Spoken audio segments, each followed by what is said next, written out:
Alright, Trekkers and Trekkers, let's continue on with Where Silence Has Lease. While on a trading mission, the Federation starship Enterprise, under the command of Captain Jean-Luc Picard, discovers a zone of pure blackness in space. Probes launched into the area simply disappear. As they study further, the zone expands and soon envelops the Enterprise, leaving them a black void with sensors reporting complete nothingness outside. Picard orders their ship on a return course, but finding they cannot escape.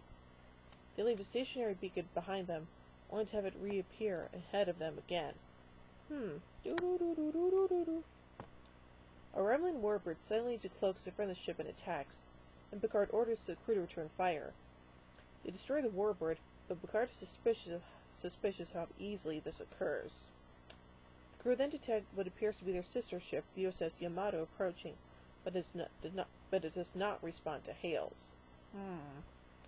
Commander Riker and Lieutenant Worf beam over to search the ship, where they find it empty with various inconsistencies in its construction, including more seemingly impossible physical loops. The Enterprise then detects an exit from the darkness, but cannot log on to the away team to retrieve them before the opening disappears. The Yamato begins to fade away, but the Enterprise is able to beam Riker and Worf back just in time. Whew!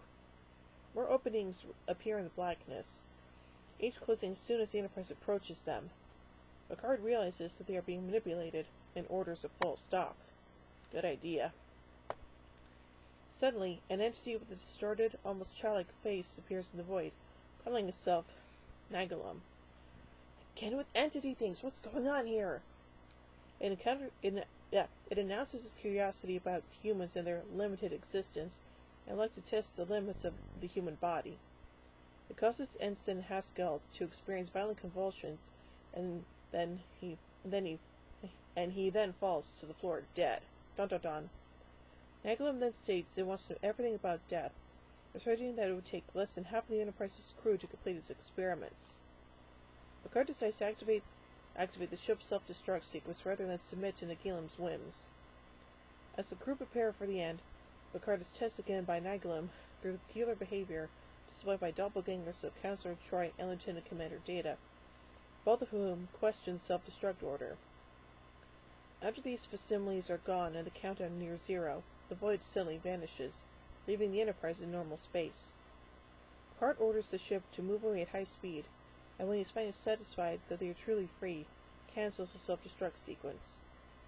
As the Enterprise continues on its mission, Picard is met by the face of Nagalum on his ready room computer. Nagalum offers its evaluation of humanity, criticizing the species' faults and claiming they have nothing in common with its kind. Picard disagrees, pointing out that their recent encounter shows that both species are curious, a logical statement to which Nagalum concedes before disappearing. Yeah. Anyway, let's look at some notes about this episode. The character Nagalum was originally named Nagilum after Richard Mulligan, whom TNG co-executive producer Maurice Hurley originally wanted cast in the role. Nagalum is Mulligan. Nagalum is Mulligan spelled backward.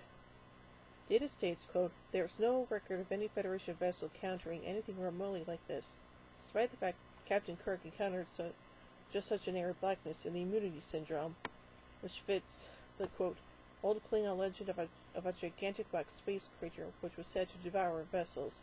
The Worf recalls perfectly." Riker misidentifies the call letters for the USS Yamato. When Picard is approached by the doppelgangers of Troy and Data, he is listening to one of Eric State's compositions. Gymnopédie number 1. The title of this episode is from the last stanza of a 1907 poem, The Spell of the Yukon, by Robert W. Service. Interesting. So overall, this is actually a pretty interesting episode, and the fact that it has kind of like some weird suspense, or some suspense elements in it, is actually pretty cool too. So overall, I give Where Silence Has Lease 4 warp cores out of 5. Well, join me in a bit as we take a look at Elementary, dear Data. So, until then, live long and prosper, everybody.